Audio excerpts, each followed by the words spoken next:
Morning again, everybody. So another thought for you on this lovely morning is that when we own our story, we actually then give ourselves the ability to become the narrator of the end of the story. So I'm sure in fact I know, we've all got different bits and pieces of our past lives, of our history, where we can easily feel debilitated and like this thing is just getting in the way, whether it's relationships, whether it's whether it's family dynamics, whether it's specific experiences of so many different varieties.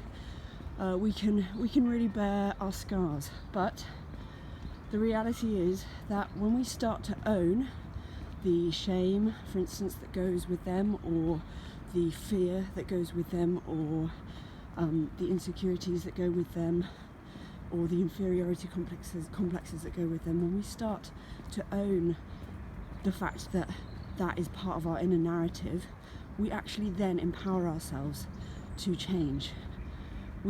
By acceptance, acceptance creates a springboard for us to then move into something new, because you're raising conscious awareness about something. You can't change anything that you just stuff down and push away and try and, to be honest, I'd even go so far as to say, if you come to God and just say, God, please just take it away, and you're not even willing to look it in the face and actually own what's going on, then it might be quite difficult for that to happen, because He's in partnership with us. He really wants to work with us. And yes, it's painful, but I'm pretty sure it's not as painful as going to the cross. So, own your stuff. Own the deepest, most weakest parts of yourself, and declare with me, my future is not determined by my past, but by the promises of God. My future is as bright as the promises of God. Own your story and see what happens when you start to own it and bring it to the Lord and hear what He has to say. Just see how it plows the soil of your spirit and your soul to be able to receive a new word into it.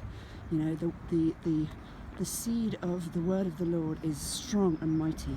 The question is, how fertile is the soil that it's going into? So be of good courage today. Own your junk and delight in the glory that is the promises of God and the transformation of the Holy Spirit that comes as we partner with Him through ownership and honesty and authenticity in our relationship with God first. Have an amazing, amazing day.